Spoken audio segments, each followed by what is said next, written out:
ಎಲ್ಲರಿಗೂ ನಮಸ್ತೆ. ತಮ್ಮೆಲ್ಲರಿಗೂ ಬೃಂದಾವನ ಬೆಳಕು ಯೂಟ್ಯೂಬ್ ಚಾನಲ್ಗೆ ಆತ್ಮೀಯವಾದಂತಹ ಸ್ವಾಗತ. ಸಮಾಜದಲ್ಲಿ ನಾವು ಇತರರಿಂದ ಗೌರವವನ್ನು ಪಡೆದುಕೊಳ್ಳುವುದು, ಸ್ವಾಭಿಮಾನ ಉಳಿಸಿಕೊಳ್ಳುವುದು ನಮ್ಮಲ್ಲಿರುವ ಅಭ್ಯಾಸ ಅವಲಂಬಿತವಾಗಿರುತ್ತದೆ. ಅನೇಕರು ಇತರರ ಬಗ್ಗೆ ಕೆಟ್ಟದಾಗಿ ಮಾತನಾಡುವ ಅಭ್ಯಾಸವನ್ನು ಹೊಂದಿರುತ್ತಾರೆ. ಇವರು ಇತರರನ್ನು ಟೀಕೆ ಮಾಡುವುದರಲ್ಲಿ ಸಂತೋಷವನ್ನು ಅನುಭವಿಸುತ್ತಾರೆ. ನಿರಂತರವಾಗಿ ಇತರರ ಬಗ್ಗೆ ಕೆಟ್ಟದಾಗಿ ಮಾತನಾಡುವವರು ತಮ್ಮ ಸ್ವಂತ ತಪ್ಪುಗಳನ್ನು ಅಥವಾ ತಮ್ಮ ಸ್ವಂತ ನ್ಯೂನತೆಗಳನ್ನು ಸರಿ ಮಾಡಿಕೊಳ್ಳುವುದನ್ನು ಮರೆತು ಬಿಡ್ತಾರೆ. ಇದು ನಿಮ್ಮ ಗೌರವ ಮತ್ತು ನಿಮ್ಮ ಜೀವನವನ್ನು ಹಾಳು ಮಾಡುತ್ತದೆ. ಹಾಗೆಯೇ ಅನೇಕ ಜನರು ತಮ್ಮ ದೇಹ ಮತ್ತು ಮನೆಯಲ್ಲಿನ ಕೊಳೆಯನ್ನು ನಿರ್ಲಕ್ಷಿಸುತ್ತಾರೆ. ಸ್ವಚ್ಛತೆಯನ್ನು ಕಾಪಾಡುವುದು ಮತ್ತು ಸ್ವಚ್ಛವಾದ ಬಟ್ಟೆಗಳನ್ನು ಧರಿಸುವುದು ಮುಖ್ಯವಾಗಿದೆ. ಆದಾಗ್ಯೂ ಕೆಲವರು ಕೊಳೆಯ ಬಗ್ಗೆ ಕಾಳಜಿ ವಹಿಸುವುದಿಲ್ಲ.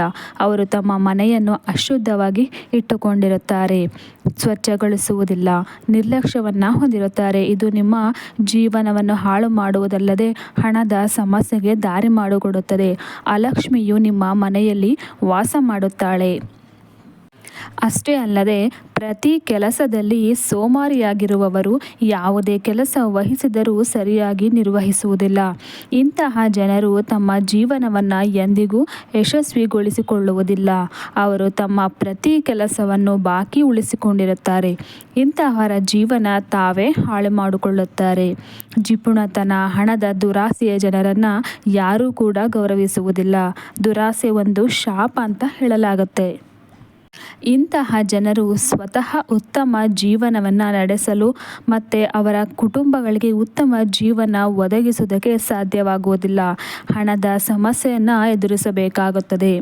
ನಂತರ ಅವರ ದುಡ್ಡನ್ನು ಇತರರು ಬಳಸುವಂತಾಗುತ್ತದೆ. ಹಾಗೆಯೇ ದುರಾಸೆ ಅಥವಾ ಜಿಪುಣತನ ಹೊಂದಿರುವವರು ಇತರರ ಸಂಪತ್ತು ಕಸಿದುಕೊಳ್ಳುವ ಬಯಕೆ ಹೊಂದಿರುತ್ತಾರೆ. ಇಂತಹವರ ಮನೆಯಲ್ಲಿ ಲಕ್ಷ್ಮಿ ವಾಸವಾಗಿರುವುದಿಲ್ಲ.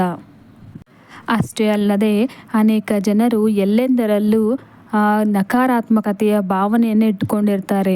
ಈ ನಕಾರಾತ್ಮಕತೆಯನ್ನು ಕಂಡುಕೊಳ್ಳುವ ಮತ್ತು ಇತರರನ್ನು ಟೀಕಿಸುವ ಅಭ್ಯಾಸ ಹೊಂದಿರುತ್ತಾರೆ.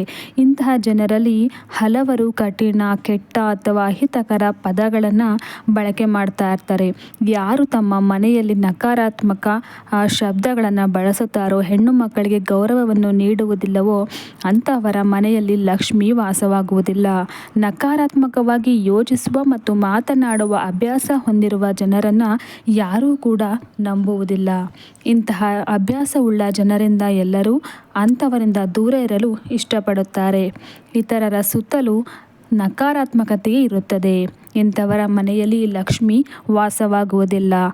ಅಲಕ್ಷ್ಮಿ ತಾಂಡವಾಡುತ್ತಾಳೆ. ಹಣದ ಸಮಸ್ಯೆಗಳು ಎದುರಾಗುತ್ತಿರುತ್ತವೆ.